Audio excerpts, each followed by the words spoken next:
Nah, di vlog kali ini aku akan cerita tentang gimana sih cara aku mencari uang di Belanda. So, jangan kemana-mana yang baru mampir ke channel aku. Terima kasih. Dan please subscribe dulu, tekan tombol loncengnya biar teman-teman update terus video terbaru dari saya.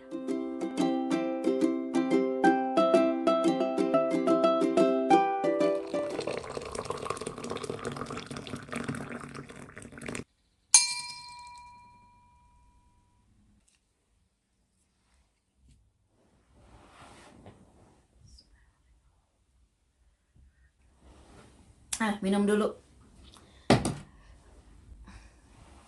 Assalamualaikum, halo semuanya. Rika Kartika di sini. Apa kabar teman-teman semuanya? Semoga dalam keadaan sehat walafiat. Jadi inilah teman-teman cara aku mendapat penghasilan di Belanda.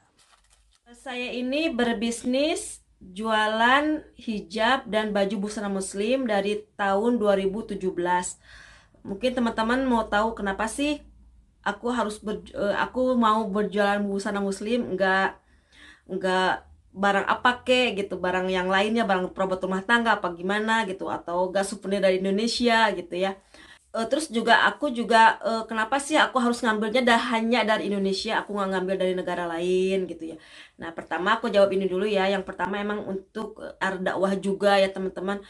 Mungkin kalau misalkan aku berjualan mukena, hijab, busana muslim lainnya, aku juga selain aku dapat keuntungan dunia juga akhirat gitu. Mungkin insya Allah suatu saat aku ada orang yang bersaksi gitu bahwa dia itu berhijab karena aku berjualan gitu ya. Aku berjualan busana muslim gitu karena hijab yang aku jual, dia sholat itu karena mukena yang aku jual. Nah, itu mungkin itu sebagai nilai tambahannya ya. Terus kenapa sih harus produk Indonesia? Ada karena dari awal juga aku maunya itu untuk ikut berpartisipasi duniakan produk-produk Indonesia yang gak kalah kerennya sama produk luar negeri. Itu yang utama gitu. Model-modelnya juga cantik-cantik, bagus-bagus, warnanya juga cerah-cerah gitu ya. Jadi itu juga menjadi produk yang aku pakai juga gitu ya, karena nggak mungkin ya aku berjualan busana muslim sedangkan aku nggak suka produknya gitu. Otomatis kan kalau kita berjualan itu yang penting itu kita suka dan mengenal produknya itu teman-teman. Juga untuk memperluas pertemanan, memperluas silaturahmi. Jadi semenjak aku berjualan busana muslim, aku banyak teman-teman baik di Indonesia maupun di Belanda gitu ya. Terutama sih ya di Belanda, ya ke Indonesia juga aku banyak juga karena kan di Indonesia juga aku ada reseller juga alhamdulillah. Untuk sekarang ini aku ada 35 reseller dan 2 admin. Di Belanda pun jadi alhamdulillah jadi memperbanyak itu, aku banyak masuk ke event-event muslim, aku banyak kenal-kenal orang muslim Belanda, baik Maroko, mualaf, terus juga muslim Indonesia juga kita jadinya saling mengenal gitu ya. Terus juga tujuan aku berjualan juga kita bisa nabung, bisa buat liburan, bisa buat orang tua, terus ngebantu keluarga, terus juga kita bisa bersodakoh gitu kan. Jadi lebih enak kita punya uang sendiri, bukan bukan karena suami ini ya, karena beda gitu, beda feelingnya, beda beda rasanya gitu. Kalau doang suami kan itu punya suami gitu ya, kalaupun kita mau memakai sesuatu otomatis kan kita harus bertanya sama suami. Tapi kan kalau kita buat dari kita hasil kita jadi payah sendiri, itu juga suami nggak pernah ngorek-ngorek, gak pernah pengen tahu berapa sih nggak pernah. Jadi lebih lebih lebih nyantai kita makanya, mau ini mau itu juga. Kadang-kadang kita bisa ngasih sesuatu buat anak gitu tanpa mengambil uang dari suami gitu ya. Nah, itu keuntungannya banyak, banyak keuntungannya kalau kita punya usaha sendiri, bisnis sendiri, penghasilan sendiri gitu teman-teman. Aku ambil itu banyak juga merek dan brandnya, tapi sebagian besar itu aku ambil produk Uhti Munira, Hijab Alila, Alila Kid, Konita Kids, apalagi ya, terus banyak-banyak lagi lainnya. Terus kalau misalkan dari skincare, aku menjual skincare-nya Erizu gitu ya. Pokoknya barang-barang yang aku jual itu otomatis aku pakai dan aku ngerasain manfaatnya, aku ngerasain lebih bagus, cocok buat aku gitu. Karena sih cara aku berjualan awalnya sih aku ke masjid itu, kalau misalkan aku ke pengajian aku sambil bawa dagangan. Waktu itu kan tahun 2017 itu Yan masih umur 5 bulan ya, 5 bulan, dan alhamdulillah suami support banget. Jadi suami suka nganter gitu, suka nganter, aku yang jualan, terus anak-anak diasuh sama suami kayak gitu teman-teman. Jadi alhamdulillah suami support. Selain itu juga aku ada jualan di Facebook, Instagram, juga aku ada website namanya Hijab Hila. Kenapa aku ngasih hijab hila? Hijab hila itu artinya tuh hijab, hijab ya, penutup aurat, penutup aurat. Terus hila itu artinya itu wish, jadi hijab yang diinginkan, jadi wish, hijab yang diinginkan gitu ya. Terus aku juga kadang teman-teman aku atau ada customer yang datang ke rumah untuk fitting, untuk lebih enak gitu, lebih enak dia milih-milihnya kadang ke rumah gitu. Menurut aku sih itu lebih baik gitu, lebih baik. Jadi mereka nggak bolak-balik gitu ya. Itu, oh ini kekecilan, ini kebesaran, lebih baik mereka ke sini, menurut aku itu lebih baik gitu. Terus ada ini tapi hitam warnanya. Selain itu juga aku aktif di bazar-bazar muslimah teman-teman.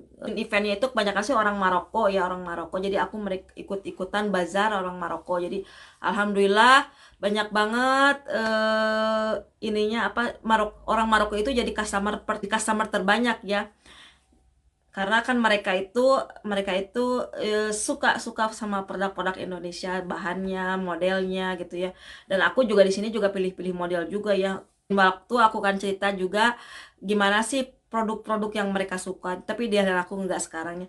Jadi kebanyakan itu customer aku tuh paling banyak itu orang Maroko, Indonesia, terus para mualaf, pokoknya semuanya aja yang ada di Belanda.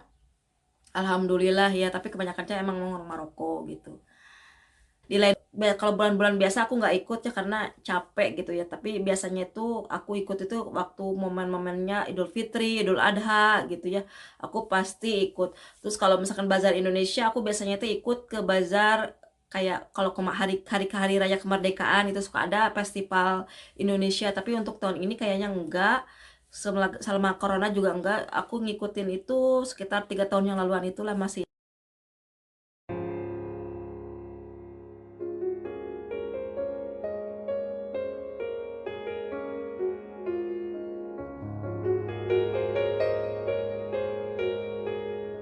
Terus juga keuntungannya di sini juga alhamdulillah teman-teman, karena kan di sini aku bergaulnya, berkenalannya sama orang-orang muslim.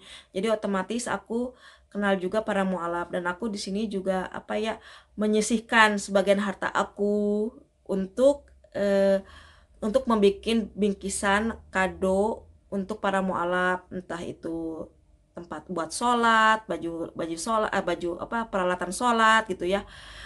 Biasanya sih aku peralatan sholat karena lebih lebih simpel gitu, semua orang bisa pakai, semua orang bisa apa, bisa pas gitu ya.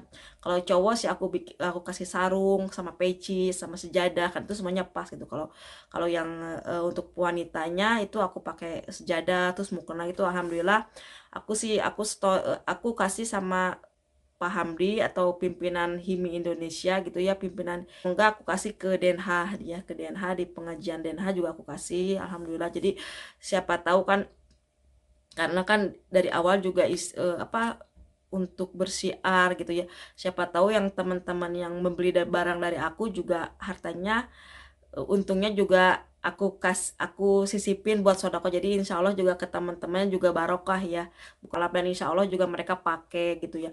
Terus juga aku di sini juga apa, mengasih kerudung sama anak-anak yang emang berhijab gitu, yang mereka mulai-mulai berhijab. Biasanya sih aku kasih, untuk sekarang ini sih aku kasih ke teman-teman Kirana, kalau di sekolahnya yang ada anak yang baru berhijab itu aku kasih hijab gitu ya, untuk mensupport mereka supaya semangat berhijabnya gitu ya. Harga yang aku tawarkan sih emang sesuai dengan bandrol ya, nggak di apa, naikin gitu. Kalau emang waktunya untuk diskon ya di diskon.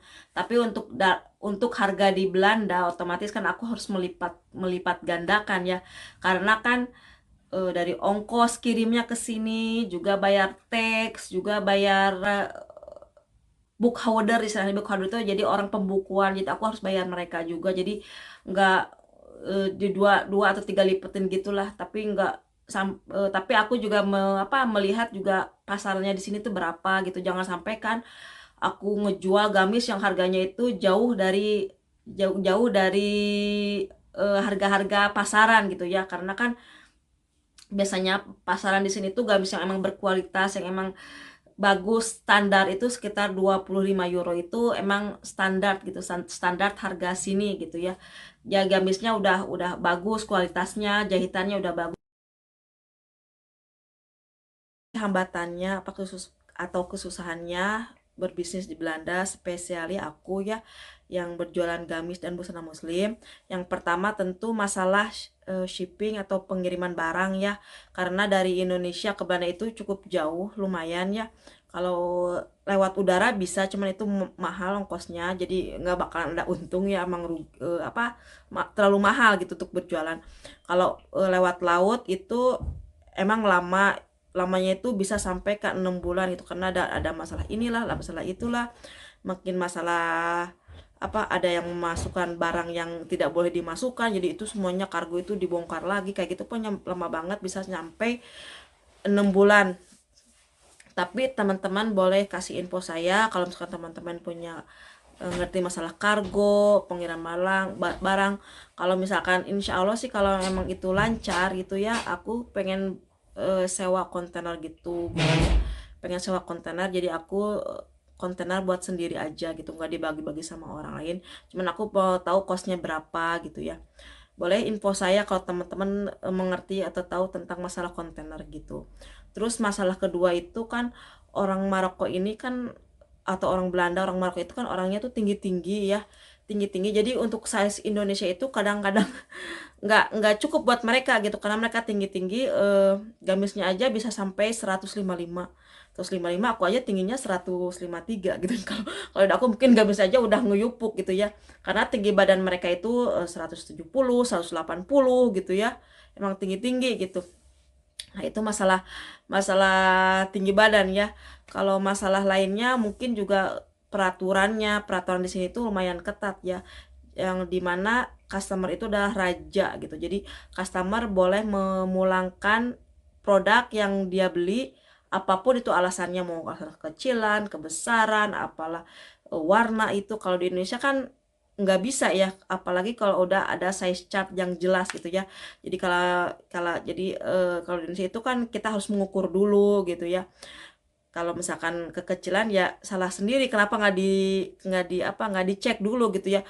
Kalau kecuali kalau di Indonesia itu boleh di retur itu kalau emang reject, ada sesuatu yang rusak gitu ya, boleh di retur. Tapi kalau di sini tuh semua alasan apa aja itu bisa di retur gitu ya, mau itu kekecilan, kebesaran, kita nggak bisa ngomong kan udah ada size chart, nggak bisa gitu. Jadi di sini tuh customer itu udah raja, bener-bener raja, dan itu kita bisa dikasih waktu selama 100 hari. 100 hari itu untuk memikirkan apa beli barang ini apa enggak. Dalam misalkan 99 hari dia berubah pikiran, dan dia bisa di retur gitu ya. Nah, kecuali kalau emang sudah dipakai, aku juga pernah ada kasus ya, bajunya udah dipakai, udah dicuci, terus dikembaliin lagi. Nah, itu aku nggak terima, kecuali kalau ada labelnya masih ada, terus masih belum pernah dipakai. Nah, itu aku bisa terima gitu ya. Kalau udah dipakai mah yang nggak bisa. Tax juga mahal ya, sekitar 21% itu taxnya, lumayan lumayan gede ya. Oh ya teman-teman, mungkin teman-teman ada yang mau bergabung menjadi reseller aku, boleh nanti untuk admin ada di deskripsi ya. Jadi teman-teman bisa menghubungin aja dengan cara daftar reseller. Ketik daftar reseller terus kirim ke admin. Nanti admin yang sampein ke saya gitu. Nanti kita ada di satu grup, dan kita di sana bisa share ada masalah apa, masalah ilmu bisnis juga bisa, insya Allah ya. Itulah pro aku kali ini, mudah-mudahan ada manfaatnya. Kalau misalkan ada saran apa, silakan di komen ya. Terus juga ada yang suka produk-produk aku, ayo gamis-gamis aku yang pakai aku sama Kirana apa gimana, boleh teman-teman tanyain, ada ke admin aku. Nah, sekian dulu teman-teman, insya Allah kita ketemu di vlog berikutnya. Dah, assalamualaikum.